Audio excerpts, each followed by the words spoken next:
¿Se escucha bien? ¿Se ve bien?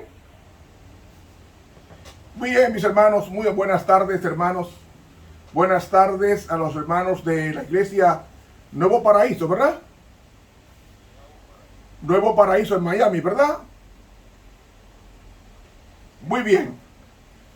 Está con ustedes el profesor Ramón Romero desde República Dominicana. Vamos a tener una oración corta, aunque ya se oró, pero como estamos grabando grabando todo esto para el internet, es pertinente dar inicio con una oración. Padre nuestro, tú estás en los cielos. Tú eres el conciliador, el amigo, el Padre eterno y el príncipe de paz. Queremos suplicarte, oh Dios, que tú nos des la paz que sobrepuja todo entendimiento. Es por Jesucristo nuestro Señor que te lo pedimos. Amén. Bien, mis hermanos, primero debemos de preguntar ¿qué es un conflicto? Un conflicto es una pelea, es una disputa, es una discrepancia que se da cuando dos o más personas tienen intereses u opiniones que no pueden desarrollarse al mismo tiempo, es decir, que se contradicen. ¿Dónde comienza el conflicto? El conflicto comenzó en el cielo. Dice Apocalipsis capítulo 12, versículos 7 al 9, que después hubo una gran batalla en el cielo. Miguel y sus ángeles luchaban contra el dragón, y luchaban el dragón y sus ángeles, pero no prevalecieron, ni se halló ya lugar para ellos en el cielo, y fue lanzado fuera el gran dragón, la serpiente antigua, que se llama Diablo y Satanás, el cual engaña al mundo entero. Fue arrojado a la tierra y sus ángeles con él. Es decir, el conflicto vino entre un ser creado y el creador. Dios no inició el conflicto. El conflicto lo inició Lucifer. ¿Por qué decimos que fue Lucifer que inició el conflicto? Porque en Isaías capítulo 12, los versículos 12 al 15 leemos: ¿Cómo caíste del cielo, oh lucero, hijo de la mañana? Cortado fuiste por tierra, tú que debilitabas las naciones, tú que decías en tu corazón. ¿Ves? El conflicto comenzó en la mente de Lucifer. Tú que decías en tu corazón, subiré al cielo, en lo alto, junto a las estrellas de Dios, levantaré mi trono, y en el monte del testimonio me sentaré a los lados del norte. Ahora, si nos vamos a la Biblia, tenemos que identificar el lugar que él quería. Dice el Salmo 48, versículo 1: Grande es Jehová y digno de ser en gran manera alabado en la ciudad de nuestro Dios, en el monte de su santuario. Hermosa provincia, el gozo de toda la tierra es el monte de Sión, a los lados del norte, la ciudad del gran rey. Salmo 48. Es decir, él quería el trono de Dios, porque dice: en el monte del testimonio me sentaré a los lados del norte. Y aquí Salmo 48 me dice: en la ciudad de nuestro Dios, en el monte de su santuario, en el monte de Sión, a los lados del norte. Él quería el trono de Dios, digo, en el Salmo 48. Entonces, no solamente eso, dice: sobre las alturas de las nubes subiré y seré semejante al Altísimo. Es decir, él quería ser como Dios en poder, pero no en carácter. Por eso el conflicto surgió en el cielo. Y Dios, cuando el conflicto madura en el cielo, entonces es arrojado a tierra. ¿Por qué fue arrojado? Porque en el libro de Ezequiel, el capítulo 28, dice el versículo 15, perfecto eras en todos tus caminos desde el día que fuiste creado hasta que se halló en ti maldad. La palabra hallar es el verbo hebreo maxá, que significa investigar, que significa una acción legal. O sea, él fue sometido a un juicio, según el texto hebreo, para poder ser expulsado del cielo. Y así sucedió. En el concilio celestial se expulsa al inquisidor, se expulsa al del conflicto, al tipo conflictivo. Y ese conflicto viene a la tierra como una oferta a nuestros primeros padres. Y la Biblia dice que el hombre, Dios le previó de los resultados de comer del árbol prohibido. Dicho en otro sentido, el árbol prohibido no era malo, porque Génesis 1:31 nos dice que vio Dios todo que era bueno, que lo que había hecho era bueno en gran manera. Lo que era malo era desobedecer a Dios. Entonces, Dios hizo a los ángeles con el libre albedrío, con la voluntad de hacer lo que quisiera, pero asumiendo responsabilidades. Como el mal no existía en el cielo, el mal consistió en los seres creados del cielo, los ángeles, decirle a Dios: no queremos que tú seas nuestro director, y por eso surge el conflicto. Y es arrojado a la tierra, y en la tierra engaña a Eva, y luego a Adán lo impulsa a desobedecer, y ese conflicto ha sido inoculado en el ser humano. El ser humano tiene inoculado el conflicto, la rebelión que surgió en el cielo. Cuando el hombre cae en pecado, el hombre transmite ese pasivo moral a la raza humana, y hay una guerra constante. Yo quiero ser mejor que tú, vestir mejor que tú, hablar mejor que tú, ser profesional mejor que tú, y esos tú es mejor. Eso es algo intrínseco en el ser humano, de descollar aplastando al otro, porque esa es su naturaleza.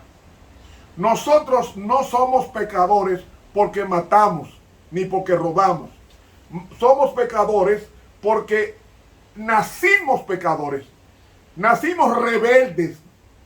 Entonces, ese conflicto transmitido al mundo, la iglesia está compuesta de personas cargadas de conflictos. En la psicología clínica eso es muy elocuente. Hay complejos, hay una retahíla de pasivos en el ser humano, debilitado por 6,000 años de pecado. ¿Cómo sabemos que son 6,000 años de pecado? Porque si tomamos la historia de la Biblia, desde la creación hasta Cristo, transcurrieron 4,000 años. Y de Cristo para acá, aproximadamente 2,000 años. Estamos diciendo de que han transcurrido aproximadamente 6,000 años de un pasivo en el ser humano. Ahora, ¿qué sucede? ¿Qué sucede? Como eso se ha transmitido en el ser humano, quiero leer una cita de un libro que quisiera compartir con ustedes, que se llama El Discurso Maestro de Jesucristo, la página 18, que explica elocuentemente por qué vienen los conflictos. Oiga lo que dice este libro, Discurso Maestro de Jesucristo, página 18. La naturaleza humana pugna siempre por expresarse y está siempre lista para luchar. ¿Usted escuchó? La naturaleza humana pugna siempre por expresarse y está siempre lista para luchar. Agrega, mas el que aprende de Cristo renuncia al yo, al orgullo, al amor por la supremacía y hay silencio en su alma. El yo se somete a la voluntad del Espíritu Santo. Es decir, el ser humano es un problema desde que nace, porque tiene el pecado inherente. Y como tiene el pecado inherente, yo no peco porque fume, ni porque beba, ni porque me enamore de una mujer ajena. No, yo peco porque estoy en pecado. Porque estoy en pecado. El robar, el mentir, el adulterar es una consecuencia de mi condición. Es la consecuencia de mi condición. Yo soy malo. Pablo lo dijo. Pablo dijo en Romanos la condición del ser humano. Y dice en Romanos capítulo 7, dice aquí, porque lo que hago, versículo 15, no lo entiendo, ni lo que quiero hago. Antes lo que aborrezco, aquello hago. Y si lo que no quiero, esto hago, apruebo que la ley es buena. Yo sé que en mí, es a saber, en mi carne, o sea, mi naturaleza, no mora el bien. ¿Ven? En la naturaleza del ser humano no mora el bien. Porque tengo el querer más, efectuar el bien no lo alcanzo. Porque no hago el bien que quiero, más el mal que no quiero, esto hago. Y si hago lo que no quiero, y ya no obro yo, sino el pecado que mora en mí. Porque según el hombre interior me deleito en la ley de Dios, mas veo otra ley en mis miembros que se revela contra la ley de mi espíritu y que me lleva cautivo a la ley del pecado que está en mis miembros. Miserable hombre de mí, ¿quién me librará del cuerpo de esta muerte? Gracias doy a Dios por Jesucristo, Señor nuestro, así que yo mismo sirvo con la mente a la ley de Dios, más con mi naturaleza a la ley del pecado. Es decir, el ser humano es de continuo solamente al mal. El ser humano, hombre o mujer, niño, niña, de continuo solamente al mal. Ahora, por eso la iglesia es una sociedad. La iglesia es una sociedad de hermanos y hermanas que se reúnen para adorar. Pero cada hermano y cada hermana tiene un deseo de luchar. Y por eso ustedes ven las luchas en los congresos y en las juntas de iglesia y en las reuniones eclesiales. Siempre ese conflicto por uno sobresalir. Porque nuestra naturaleza humana pugna siempre por expresarse y está lista para luchar. Y termina la cita diciendo, es el amor a uno mismo lo que destruye nuestra paz. Como yo leí, es el amor a uno mismo lo que destruye nuestra paz. Mientras viva el yo, estaremos siempre dispuestos a protegerlo contra los insultos y la mortificación. ¿Usted oyó? Mientras viva el yo, es decir, mientras mi yo no esté sometido a Cristo, estaremos siempre dispuestos a protegerlo contra los insultos y la mortificación.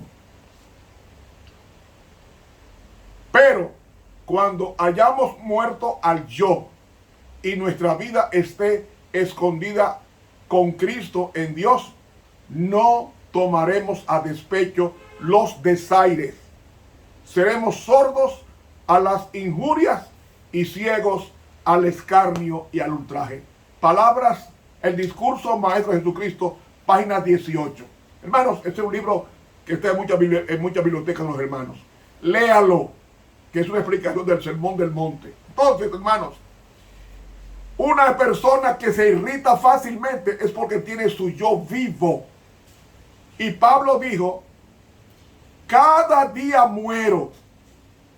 Ese yo pecador hay que destruirlo sometiendo todo a Cristo.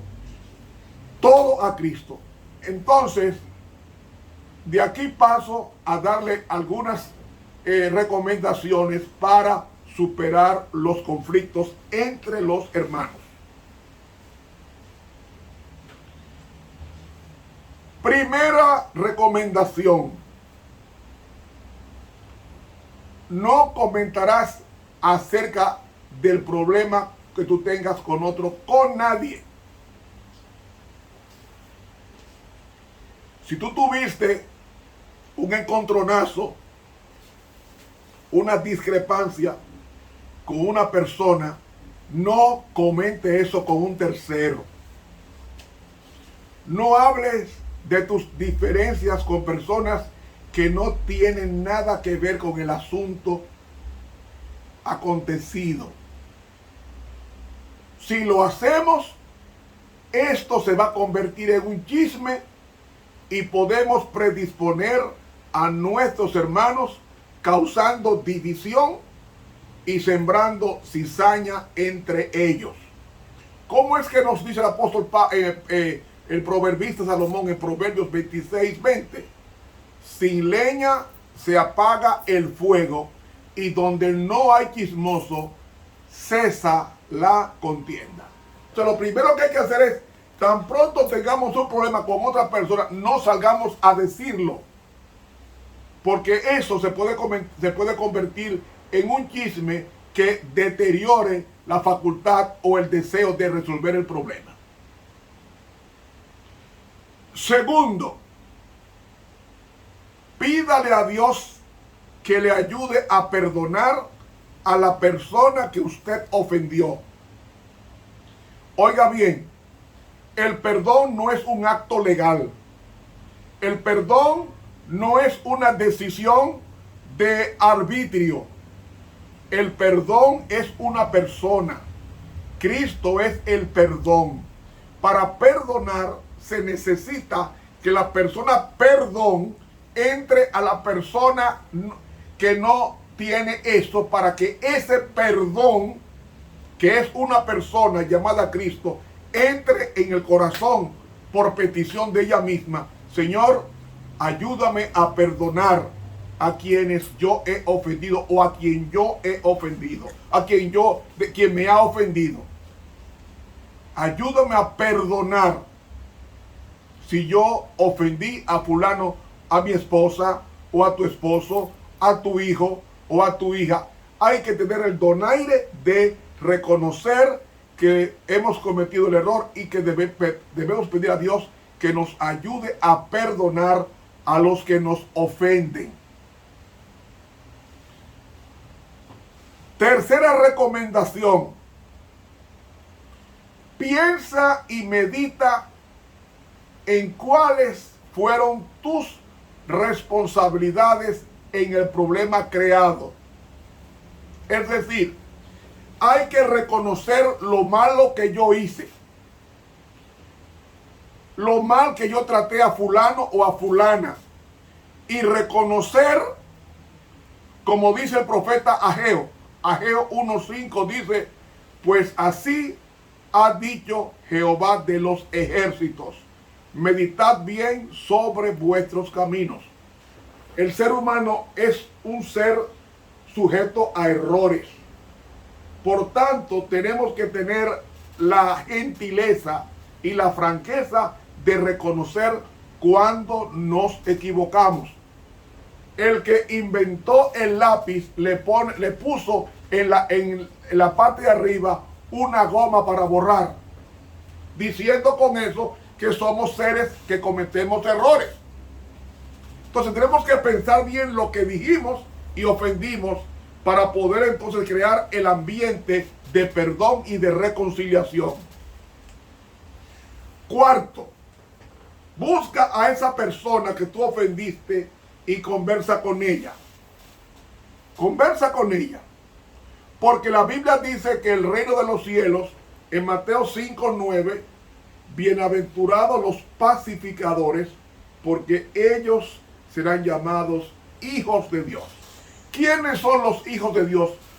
Los que buscan la reconciliación, no los que avivan el pleito, el chismoso, no el que lleva y trae informe, no el corre ve y dile. No, el pacificador es aquel que promueve la unidad, la confraternidad, el acercamiento. Déjenme decirles algo, mis hermanos, para que quede esto bien definido. Oiga, Dios es una familia. Y las tres divinas personas no hacen nada sin consultarse. Léalo en Génesis capítulo 1. La palabra Dios de Génesis 1:1 dice: en el principio creó Dios los cielos y la tierra. La palabra Dios que aparece ahí es la palabra Elohim, que está en plural, porque Dios es en singular en el hebreo Elohá, pero no está en singular. ¿Por qué? Porque es el plural majestático. Dios no es una persona, son tres divinas personas compuestas de Dios Padre, Dios Hijo y Dios Espíritu Santo. Si usted abre la Biblia, en el capítulo 1 del Génesis, usted ve las tres divinas personas actuando. Oiga cómo es que trabaja Dios. Dios le entrega los planos a Dios Hijo. Dios Padre le entrega los planos de la creación a Dios Hijo. Eso está en Colosenses 1. Dios Hijo ejecuta el edificio, ejecuta la creación y le deja al Espíritu Santo la ordenación de lo creado. Porque eso es lo que dice Génesis versículo 2, Génesis 1. Y el Espíritu de Dios se movía sobre la faz de las aguas. Es decir, hay una coparticipación de tres divinas personas en la creación. ¿Por qué? Porque son una familia. Pues la iglesia es la familia de Dios. Y como la iglesia es la familia de Dios, tiene que imitar a quien formó la familia. ¿Quién es la cabeza de la iglesia? No es Wilson, ni el presidente de la asociación local. No, el dueño de la iglesia es Dios. Él es la cabeza de la iglesia, dice Efesios capítulo 5. Y como Efesios capítulo 5 dice que Dios es la cabeza de la iglesia, entonces no puede haber separación entre la cabeza y el cuerpo. Y la iglesia es el corpus juris, o el cuerpo jurídico de Cristo, el cuerpo somático de Dios. Y lo que le acontece a la iglesia le duele a Dios. Por tanto, es obligatorio llevarnos bien. ¿Por qué es obligatorio? Porque cuando nosotros nos unimos a Cristo, automáticamente somos de Cristo y vamos a producir los frutos que son de Cristo. Por eso es que la iglesia, el diablo odia a Cristo y odia a la iglesia. Pero si aprendemos de cómo es la familia del cielo, que es Dios Padre, Dios Hijo, Dios Espíritu Santo, vamos a ver entonces que esas tres divinas personas no hacen nada sin consultarse y trabajan unidos. Fíjese, usted lee Apocalipsis 1, va a encontrar cómo es que Dios trabaja con la iglesia. Dice Apocalipsis 1 que Dios Padre entrega el mensaje a Dios Hijo. Léalo conmigo. Apocalipsis 1:1. La revelación de Jesucristo que Dios le dio para manifestar a sus siervos las cosas que deben suceder pronto, y la declaró enviándola a su ángel, a Juan su siervo. ¿Ven cómo es que trabaja Dios? Dios Padre entrega el mensaje a Dios Hijo. Dios Hijo entrega el mensaje a Dios Espíritu Santo. El Espíritu Santo entrega el mensaje a los ángeles. Los ángeles entregan el mensaje a la iglesia a través de Juan. Y Juan, que es la parte de la iglesia, entrega el mensaje al mundo entero. Es así que se trabaja. Por tanto, tiene que haber armonía, porque una iglesia dividida no entra al cielo. Por eso es, perdón la expresión, es obligatorio llevarse bien con las personas, aunque nos caigan mal. Y usted va a decir, ¿y esa persona está problemática? Ponle en oración que un día cambia. Pero eso es lo que dice la Biblia. Entonces, cuando nos reunamos con la persona afectada, a quien nosotros afectamos, entonces pidámosle perdón. Pidámosle perdón. Dice Mateo 5:23. Por tanto, si tú traes tu ofrenda al altar y allí te acuerdas de que tu hermano tiene algo contra ti. No tú contra él, no, él contra ti. Si tú notas que hay un hermano que tiene algo contra ti, un enemigo gratuito, no que tú lo hayas ofendido, sino que él te haya ofendido a ti, deja allí tu ofrenda delante del altar y anda, reconcíliate primero con tu hermano y entonces ven y presenta tu ofrenda. ¿Saben, hermanos? Muchas veces tomamos la Santa Cena con incapacitados para tomarla. Yo conocí el caso de una hermana que dijo, una hermana ofendió a otra y en el pasillo de la Santa Cena, cuando iban a lavarse los pies, ella dijo, hermana, perdóneme porque la ofendí tal día y hablé mal de usted. Y la hermana contestó, te voy a perdonar porque hay Santa Cena. Yo pregunto, ¿esta hermana perdonó? No perdonó. Porque cuando tú perdonas, perdonar significa tratar a una persona como si nunca te hubiera ofendido. Y como perdonar es tratar a una persona como nunca te hubiera ofendido, es así que nosotros como hermanos, porque aunque usted sea apellido Ramírez y yo sea apellido Romero, los dos venimos de un mismo papá y de una misma mamá, llamados Adán y Eva. Y estamos obligados a perdonarnos si queremos ir al cielo. En el cielo no habrá una sola persona que no haya perdonado a otra. No irá al cielo. Lamentablemente lo voy a decir. Perdonar es tratar bien a los demás aunque te traten mal. Y tú tienes que perdonar. Entonces, Colosenses 3:3, el apóstol Pablo dice, soportándose unos a otros y perdonándose unos a otros si alguno tuviera queja contra el otro. Entonces dice Pablo, de la manera que Cristo os perdonó, así también hacedlo vosotros. Yo hago una pregunta. ¿Se acuerda Cristo de que nosotros lo hemos ofendido? No, Él no se acuerda. Porque cuando Él perdona y olvida. Dice que Él arroja en lo más profundo del mar nuestros pecados en Miqueas 7:18. Entonces, si perdonar es tratar a una persona como si nunca te hubiera ofendido, ¿por qué nosotros estar rumiando lo que pasó hace un año, 6 años, 10 años, cuando eso no nos ayuda emocionalmente? Este libro sagrado, la Santa Biblia, hay que leerlo a diario. Fíjese cómo José, que tenía razón para odiar a sus hermanos, José dijo, Dios convirtió esa maldición en bendición, porque ahora yo soy el segundo después de Faraón en Egipto. Fíjate la injusticia que vivió Jesús. Según Isaías 50, que fue maltratado.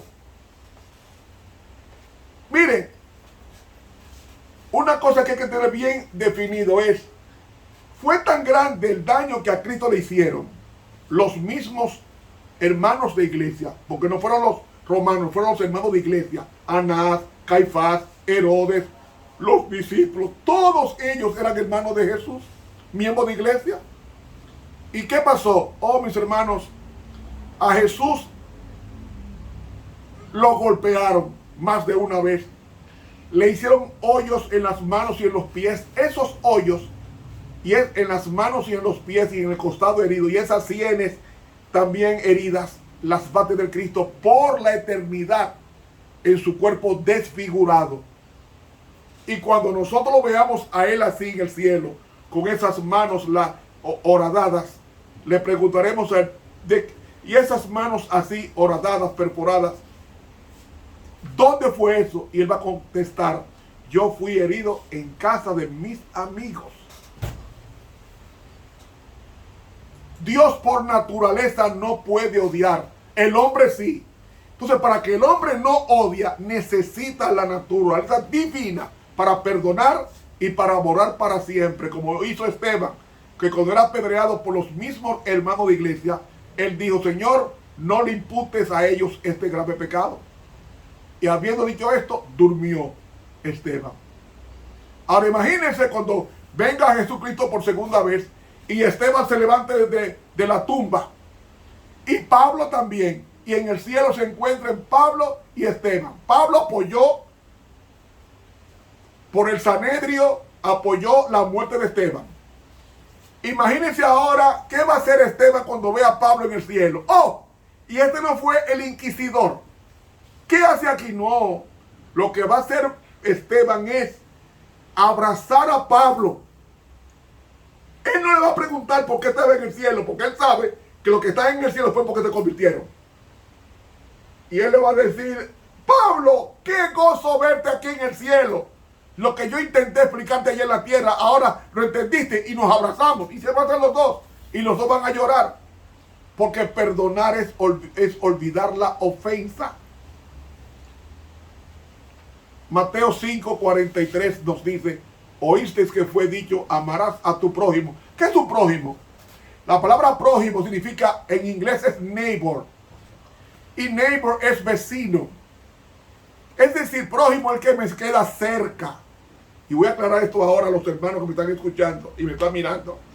Prójimo es el que está cerca de ti, que necesita ayuda. ¿Quién? Tu pareja, tus hijos, tus hijas, tus hermanos, tus vecinos. Esos son prójimos porque están próximos a ti.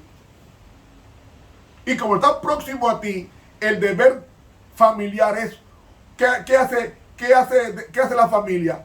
No saca sus trapos al sol, sino que entre esa familia se queda todo. Entonces, ¿por qué sacar, como una familia que somos la iglesia, sacar los trapitos al sol al mundo y denunciar los defectos de la iglesia cuando eso no nos ayuda como familia? ¿Me están entendiendo? Somos una familia. Óigalo bien, somos una familia. Y es tan cierto esto que habrá un redil y un pastor. Desde Apocalipsis 15 dice que los redimidos van a andar con Jesús. Donde Él cogerá su iglesia. Porque imitaron a Jesús en la tierra, por tanto lo están imitando en el cielo automáticamente, porque aprendieron en la tierra a imitarlo. Amarás a tu prójimo y aborrecerás a tu enemigo.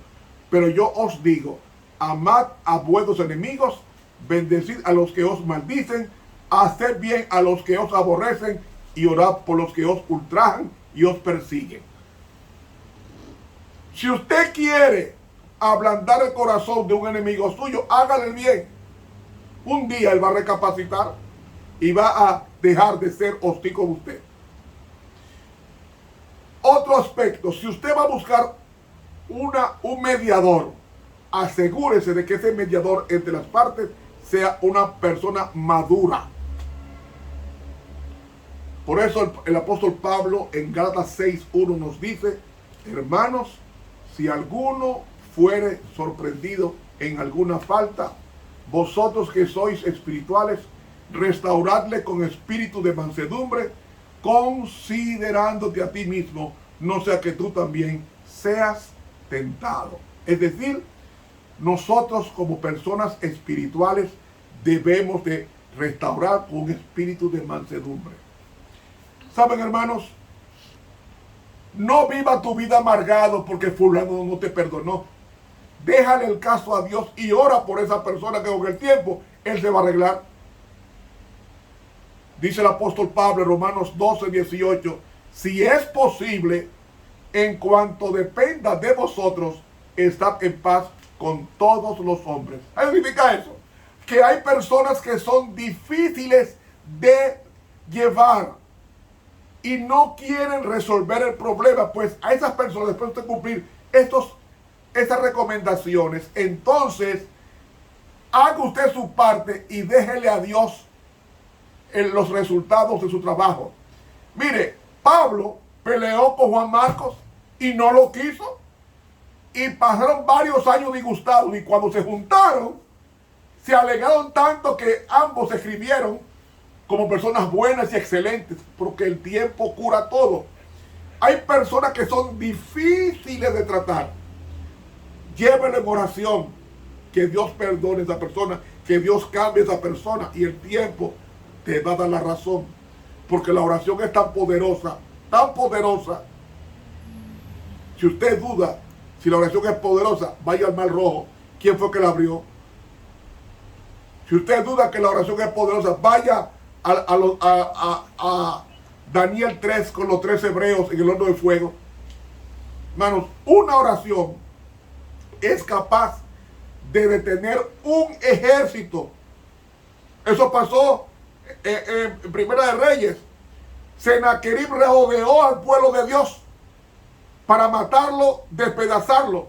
Y dice la Biblia que con la oración que hizo el profeta Isaías y el pueblo en ayuna, oraron a Dios, y dice que esa noche mandó Dios el ángel de Jehová y mató a 185,000 combatientes asirios. Y al otro día, cuando Sennacherib despierta, ve a todas sus tropas muertas y se fue para Asiria derrotado, porque el ángel de Jehová escuchó la oración. Yo pregunto, ¿qué no puede hacer la oración?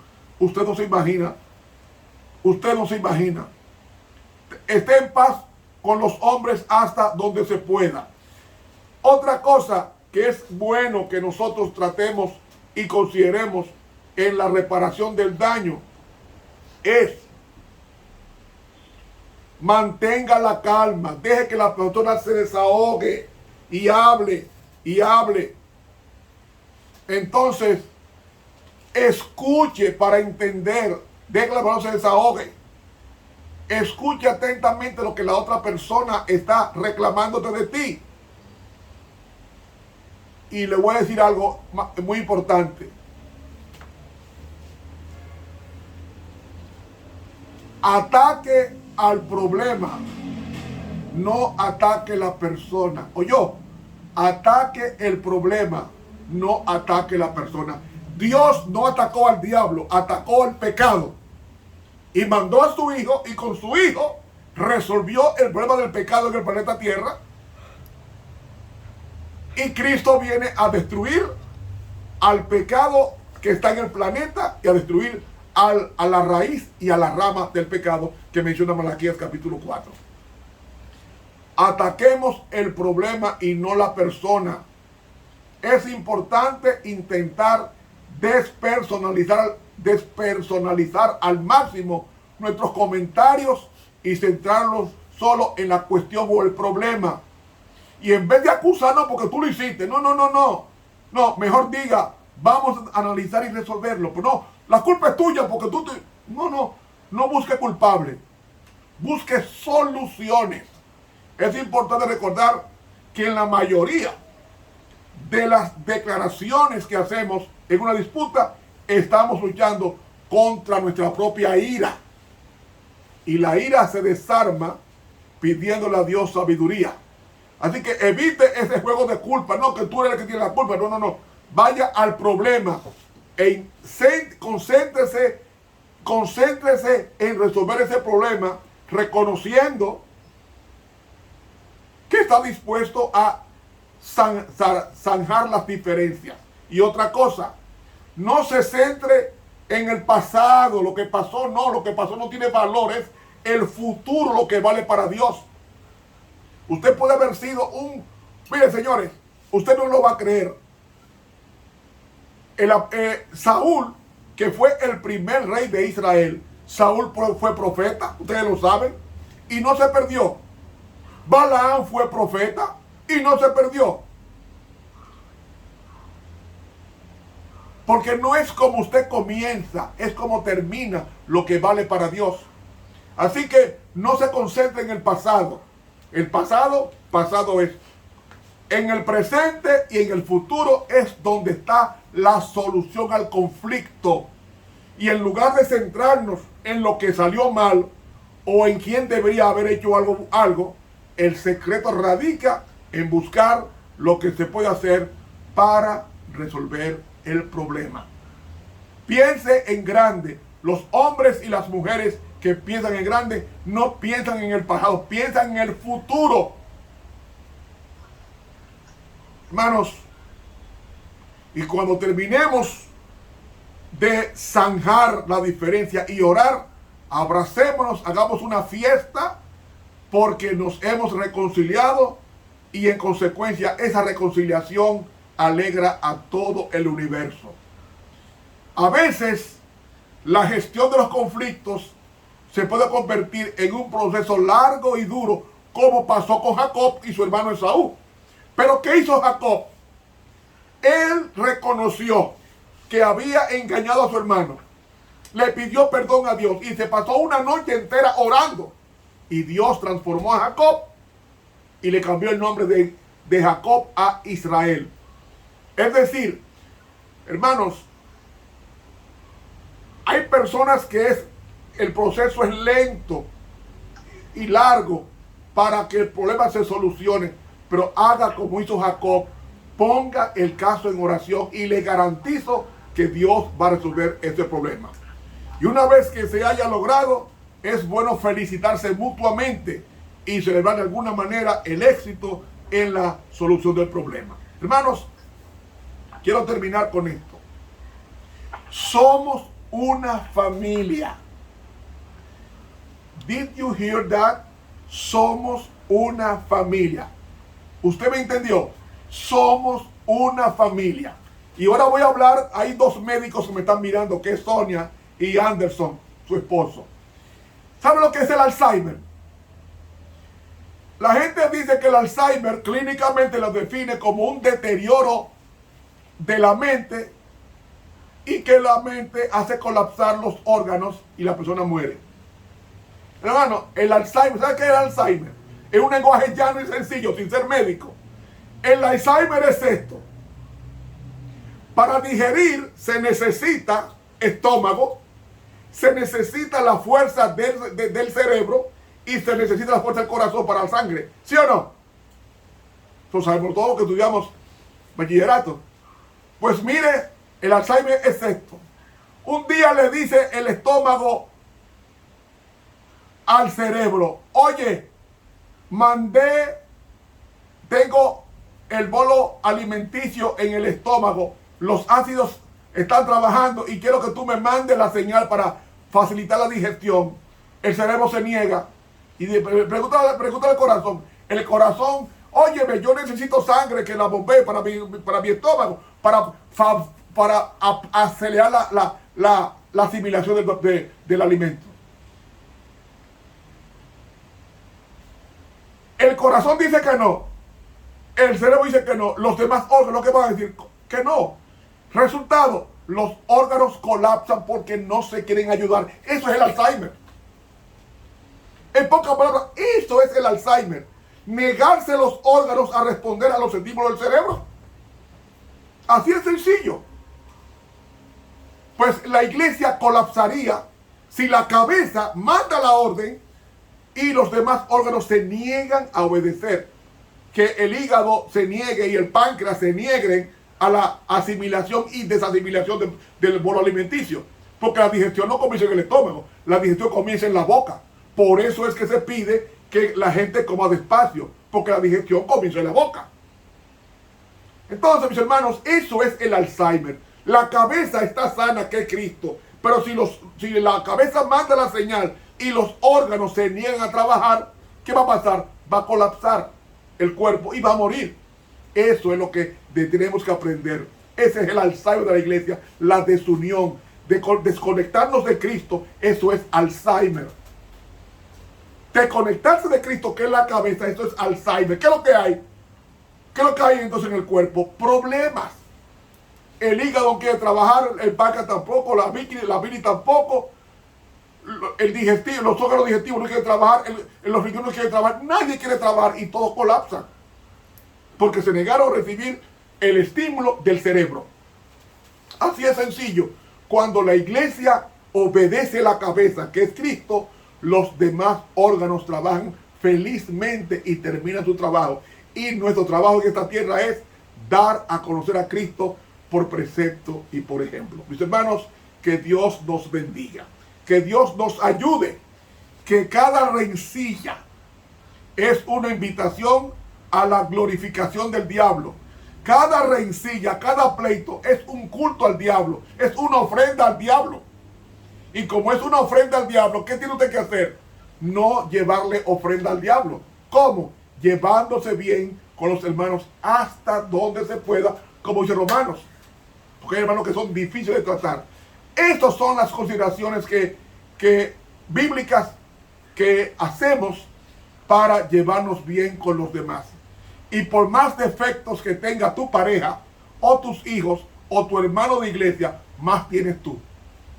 Por tanto, considérate inferior a los demás en ese sentido, para que la gloria sea de Cristo.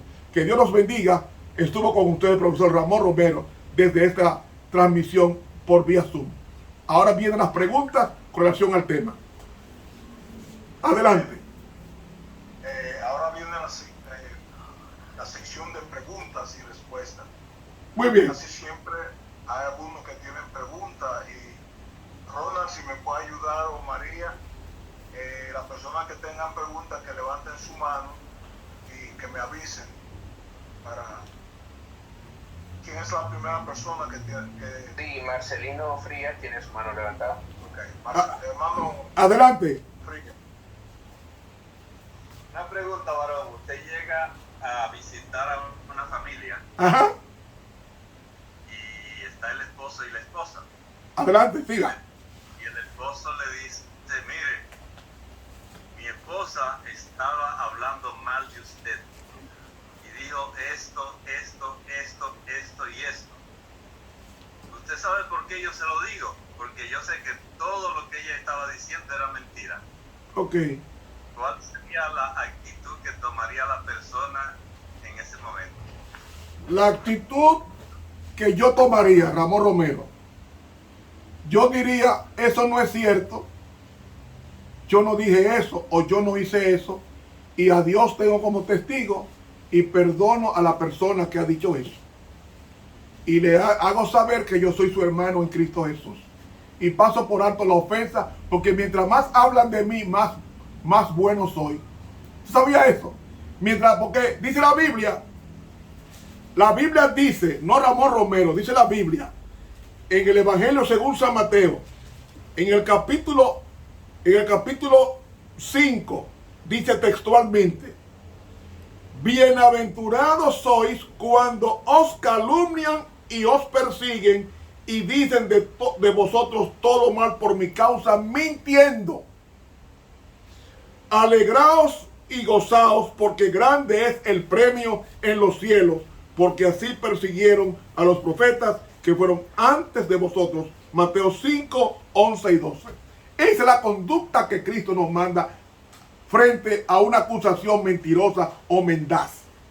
Decir, la persona que dijo eso no ha dicho la verdad, y le hago saber que yo la perdono por encima de esas maldades y la trataré como si nunca lo hubiese comentado. Y ahí termina el problema, porque sin leña se apaga el fuego. Para pelear se necesitan dos personas, y si hay una que no quiere pelear, la otra no va a pelear sola, un día se calla. Ese es mi consejo que ha pasado en mis más de 50 años ministrando iglesia. Así es que yo he resuelto el problema, y es la mejor sanidad para llevarse bien con los demás. Mientras más mal hablan de mí, mejor yo me porto y más yo brillo, porque me cuidaré de que de la acusación sea verdad con mi conducta del mañana. Gracias, varón. Dios te bendiga. ¿Alguien más que tenga alguna pregunta? Bueno, parece que no hay nadie más. Le damos la gracia al hermano Romero por la presentación hoy, y yo sé que nos hemos edificado. Particularmente a mí ha sido de ayuda, lo cual yo debo poner en práctica, porque no hay que ser rencoroso, pero a veces me es difícil como perdonar. Pues yo sé que para llegar al cielo uno tiene que perdonar. Y otra cosa, Naki, tú eres médico y tú diste psicología clínica, porque eso es una de las materias que le dan a uno le dan a los estudiantes de medicina, le dan esa materia.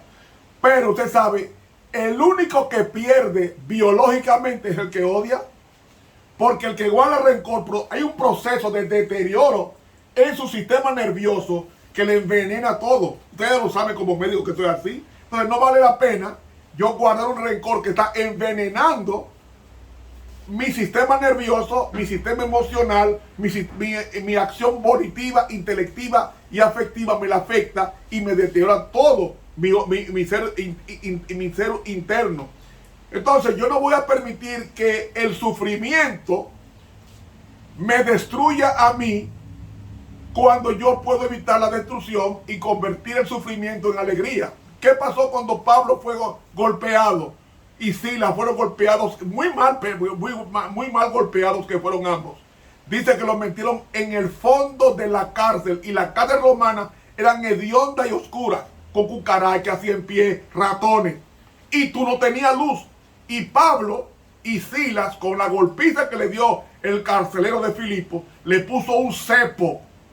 Un cepo consiste en un instrumento de tortura donde la poca circulación del torrente sanguíneo en las extremidades inferiores hace que se te ponga azul los pies y te duela muchísimo y se te acalambre todo. Tú lo sabes como médico. Y eso, en vez de Pablo concentrarse en el sufrimiento infligido por los golpes que le dieron, más el calambre en las piernas, ¿qué hizo Pablo? Comenzó a cantar, porque convirtió el sufrimiento en alegría. Y cuando Pablo se alegró de que estaba sufriendo por Cristo, ¿qué pasó? Tembló la tierra, los presos no escaparon y se convirtió el carcelero y la familia. Eso es lo que Dios quiere lograr con el sufrimiento. En vez de quejarnos, en vez de llevar el veneno adentro, yo lo que hago es que perdono a esa persona y vivo mi vida de alegría sabiendo que perdoné, porque el perdón es una persona. Cristo es el perdón, y cuando yo perdono, dice que el fruto del Espíritu Santo es amor, gozo, paz. No puede haber paz ni gozo en la persona rencorosa o que guarda un dolor del otro. Olvide el agravio, olvide las palabras son palabras. Tienen valor en la medida en que nosotros las permitamos en la mente o no. Y las palabras solamente tienen que aceptarse, las palabras que me ayuden. Porque Dios hizo al mundo con la palabra. Dijo Dios y fue hecho. Él mandó y existió. Entonces, lo que yo tengo que hacer con la palabra es filtrarla. ¿Me conviene? No me conviene. La rechazo. La rechazo. Y vengo palabras buenas, que eso es lo que ayuda a una higiene mental correcta. ¿De dónde viene la depresión? La depresión le viene a todo el mundo. Ahora, ¿dónde viene la depresión clínica? El daño que la persona termina suicidándose cuando alimenta constantemente, acaricia constantemente ese mal en su vida y lo acaricia y llega el momento en que usted no quiere salir de su casa, no quiere comer y lo que piensa es salir de este planeta y termina matándose. Eso es cuando nosotros permitimos que los pensamientos negativos se aniden. No podemos permitir que los pensamientos negativos, y el odio es uno de esos pensamientos negativos, se asiente en la mente. Como decía un famoso erudito, no podemos evitar que las aves vuelen sobre nuestras cabezas, pero sí evitar que hagan nidos sobre ellas. Y ese es el secreto para vencer. Son los pensamientos positivos. Tenemos un Dios grande que nos perdonó. Y como Él me perdonó a mí de todos mis pecados, yo tengo que perdonar las ofensas a los demás. ¿Sabe qué hago yo? Y recomiendo a los hombres casados: fíjense en su pareja las cosas buenas, no en las cosas malas. Cuando usted se fije en las cosas buenas de su pareja, usted va a amarla más, y no solamente amarla más, va a desarrollar en usted esa inclinación en buscar lo bueno en los demás, y eso forma un carácter semejante al de Cristo. Así es que esa es mi recomendación, doctor Anderson. Muy bien. Entonces, hermano Romero, nuevamente le damos las gracias. Gracias a ti por invitarme. Y a los hermanos que no me conocen mucho, yo estoy en YouTube como Ramón Romero. Hay más de 500 sermones de Ramón Romero en la página de YouTube. Pueden entrar y ver los sermones que quieran, incluyendo este mismo sermón. Y hay más de 500 sermones. Si se quieren suscribir, que se suscriban. Pero van a ayudarles mucho, porque también tengo una página llamada contestando.net. Ustedes entran a esa página y hay más de 3.000 sermones escritos que ustedes pueden también pueden sacarle provecho. Así que esa es mi invitación. Suscríbanse ahí en YouTube Ramón Romero y vea los sermones, que son más de 500 en video y más de 3.000 sermones por escrito en contestando.net de Ramón Romero.